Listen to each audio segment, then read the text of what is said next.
Bueno, ya decíamos, faltan solo 3 días para la segunda vuelta presidencial y hay muchísimo trabajo a estas alturas en el servicio electoral. No solo por la segunda vuelta, sino que también porque están en todo el proceso de revisión de los gastos electorales de la primera vuelta de candidatos al Parlamento y hay una serie de otros temas que tienen relación con el proceso. Estamos a esta hora en línea junto a la presidenta del directorio del servicio electoral, Pamela Figueroa. Pamela, bienvenida a ADN, buenos días.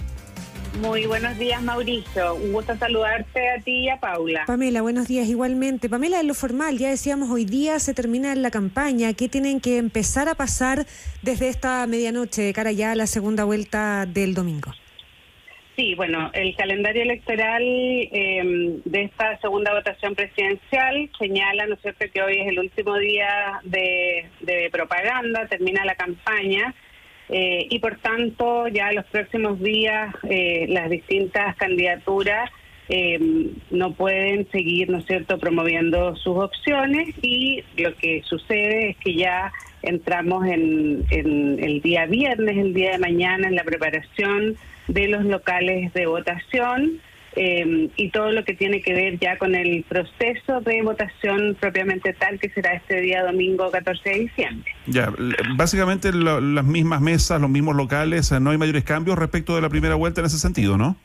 Así es, permanece en su totalidad lo que es la organización de la elección. Eso significa que todas las personas van a votar en su misma mesa que votaron el 16 de noviembre, con el mismo número de registro del padrón y en los mismos locales de votación. No hubo ninguna modificación de los locales de votación y por tanto es importante que todas las personas sepan que se permanece la misma organización del 16 de noviembre.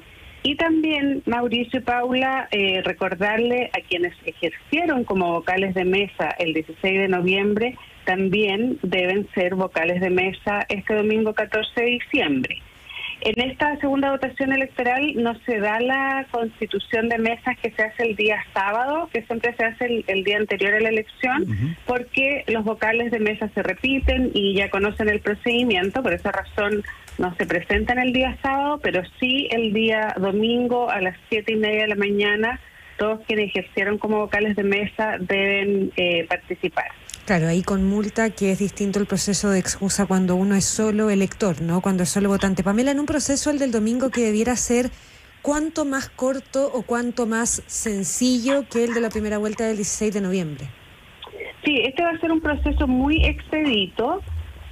Recordemos que como es una segunda votación presidencial, vamos a tener solo una papeleta, solo una cédula electoral, donde están las dos candidaturas, que además mantienen el número que tuvieron en la primera votación, y por tanto, dada la experiencia que tenemos como servicio electoral, nosotros proyectamos que las personas no debieran demorarse más de 1 minuto en ejercer su derecho a voto. O sea, desde que llegan a la mesa, presentan su documento, que puede ser, recordemos, el carnet de identidad o pasaporte, que tienen que presentarse físicamente y que puede estar vencido hasta 1 año, y ahí ya con una sola papeleta ingresan a la Cámara Secreta, ejercen su derecho a voto. Entonces no debiera demorar más de 1 minuto.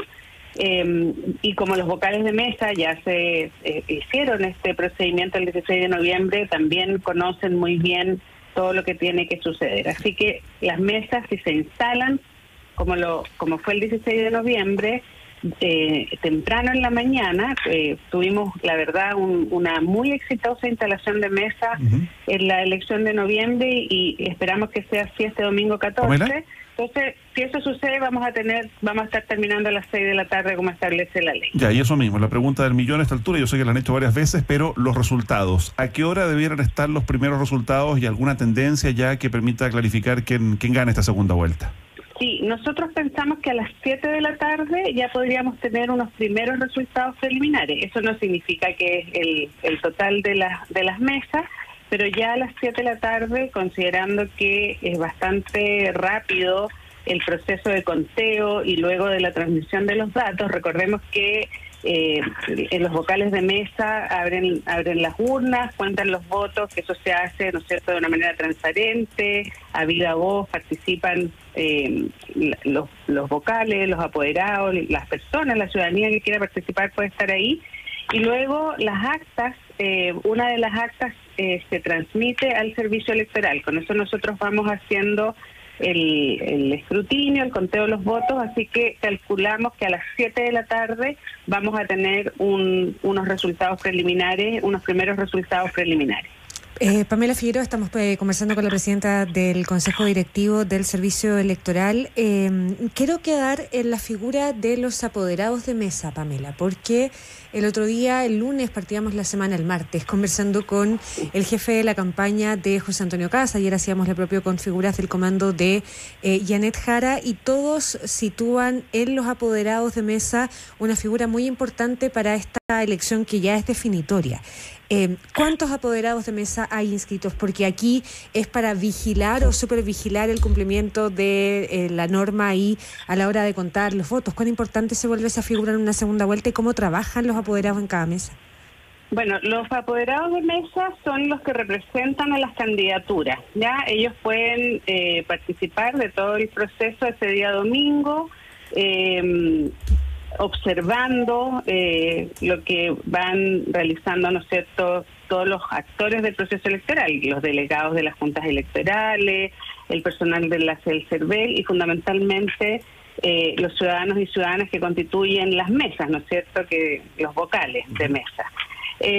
Ellos también participan luego del conteo de votos, del escrutinio que se hace a viva voz. Yo creo que esa es una de las grandes fortaleza de nuestro sistema electoral, de que es muy transparente el conteo de votos, y ellos pueden ir haciendo sus observaciones, representando a las listas, y los partidos políticos, las candidaturas, registran, ¿no es cierto?, apoderados generales y apoderados en todos los locales de votación.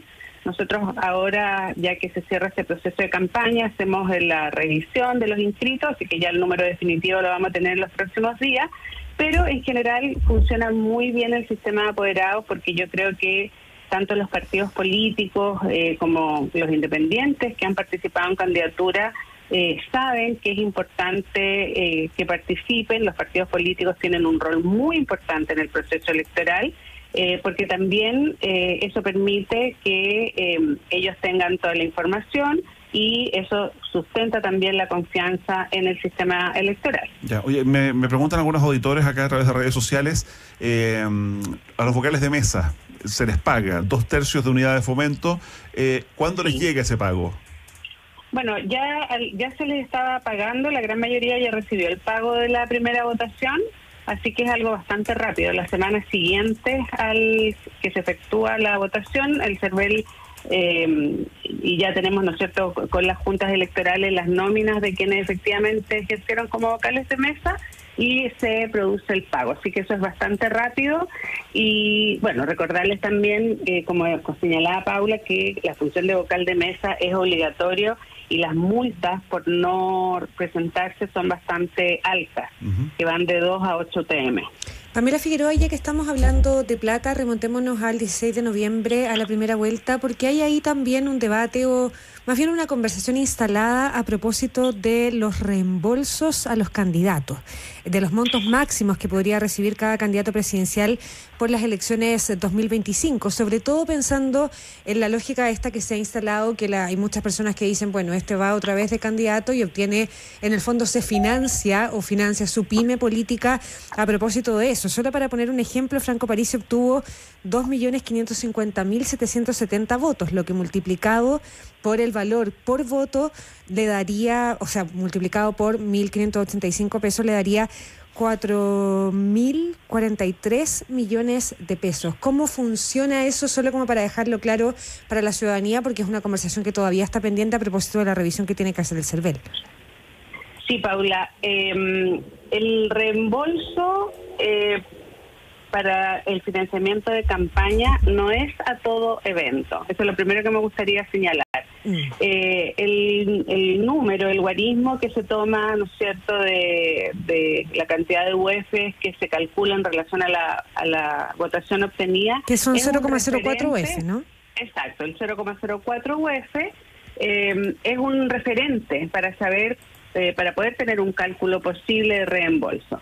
Pero para poder optar al reembolso hay varios requisitos. Lo primero es que la cuenta electoral tiene que estar aprobada. Es decir, los candidatos acá presentan documentación, tienen que demostrar que hicieron gastos electorales y esa es la primera revisión que hace el CERVEL. Si la cuenta está aprobada, ya el reembolso solamente se da para gastos que no se pagaron con otros fondos. Antes de seguir, en el caso de la primera vuelta, ¿las cuentas todas estaban aprobadas? Se están revisando las cuentas ahora, claro, porque nosotros cuando termina el día antes de la elección, los candidatos y candidatas envían un informe de los gastos que hicieron y ahí empieza la revisión. Eso significa tener documentos tributarios, facturas, boletas, demostrar las acciones. Nosotros les pedimos además fotografías, prueba de que se desarrollaron ciertas actividades. También hay fiscalizadores del servicio electoral que van presencialmente a las actividades, hacemos fiscalización por redes sociales, o sea, por eso te digo que no es un procedimiento a todo evento ni automático. Y una vez que se aprueba la cuenta, que eso va a pasar en las próximas semanas y probablemente va a tomar un tiempo razonable dentro de lo que el servicio electoral lo desarrolla, solo se pagan aquellos documentos que no han sido financiados por otros ingresos, por otros recursos. Entonces, si hay una boleta por pagar o una factura por pagar, luego el CERVEL revisa que ese documento esté vigente, que la actividad efectivamente se haya desarrollado y luego de eso, ¿no es cierto?, se da el reembolso. Y quiero señalar que desde que tenemos esta legislación y en los últimos procesos electorales, en general los candidatos no reembolsan más allá del 40% del límite que podrían reembolsar. ¿Ya? Y hay también una revisión muy acuciosa del servicio electoral. Entonces, esos montos son montos posibles, pero lo que realmente reembolsan los candidatos son los gastos que hicieron para su campaña. Perfecto. Ya, eso me imagino como promedio, digamos, pero en este proceso de revisión, Pamela Figueroa, que entiendo, ya nos dices, todavía está en desarrollo, ¿no han vuelto a encontrar boletas de ropa interior como ocurrió hace 4 años? O perfumes. Ahora, mira, es bien riguroso el servicio electoral, se dan indicaciones a todas las candidaturas de lo que es posible financiar, pero bueno, a veces los candidatos, las candidaturas no son tan rigurosos. ¿Pero se han encontrado con alguna curiosidad por ahí o no? Hasta el momento no tenemos curiosidades. Hasta el momento no tenemos curiosidades. Ya, Pamela Figueroa, presidenta del Consejo Directivo del Servicio Electoral, muchísimas gracias por esta conversación con ADN hoy. Muchas gracias a ustedes, que tengan muy buen día. Igualmente, domingo, Eso.